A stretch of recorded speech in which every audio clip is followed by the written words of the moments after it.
we have reached a landmark settlement with the nation's largest banks that will speed relief to the hardest hit homeowners and some of the most abusive practices of the mortgage industry, and begin to turn the page on an era of recklessness that has left so much damage in its wake.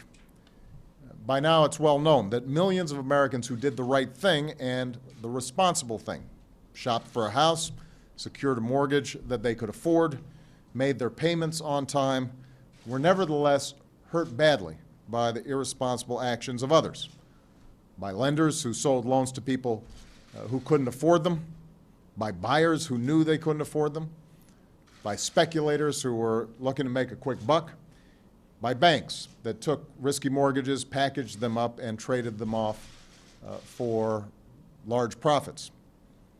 It was wrong, and it cost more than 4 million families their homes to foreclosure.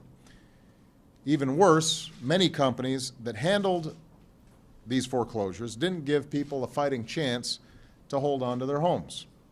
In many cases, they didn't even verify that these foreclosures were actually legitimate. Some of the people they hired to process foreclosures used fake signatures on fake documents to speed up the foreclosure process. Some of them didn't read what they were signing at all. You've got to think about that. You work and you save your entire life to buy a home. That's where you raise your family. That's where your kids' memories are formed. That's your stake, your claim on the American dream. And the person signing the document couldn't take enough time to even make sure that the foreclosure was legitimate. These practices were plainly irresponsible, and we refused to let them go unanswered. So about a year ago, our federal law enforcement agencies teamed up with state attorneys general to get to the bottom of these abuses.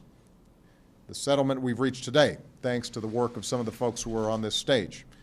This is the largest joint federal-state settlement in our nation's history, is the result of that extraordinary cooperation.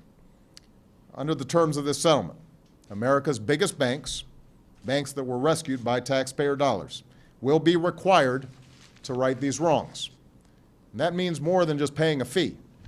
These banks will put billions of dollars towards relief for families across the nation. They'll provide refinancing for borrowers that are stuck in high interest rate mortgages. They'll reduce loans for families who owe more on their homes than they're worth. And they will deliver some measure of justice for families that have already been victims of abusive practices.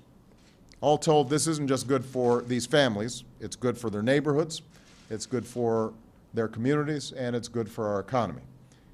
This settlement also protects our ability to further investigate the practices that caused this mess, and this is important. The Mortgage Fraud Task Force I announced in my State of the Union address retains its full authority to aggressively investigate the packaging and selling of risky mortgages that led to this crisis.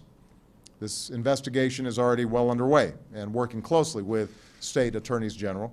We're going to keep at it until we hold those who broke the law fully accountable. Now, I want to be clear. No compensation, no amount of money, no measure of justice is enough to make it right for a family who's had their piece of the American dream wrongly taken from them. And no action, no matter how meaningful, is going to by itself entirely heal the housing market. But this settlement is a start. And we're going to make sure that the banks live up to their end of the bargain. If they don't, we've set up an independent inspector, a monitor, that has the power to make sure they pay exactly what they agreed to pay, plus a penalty if they fail to act in accordance with this agreement. So this will be a big help.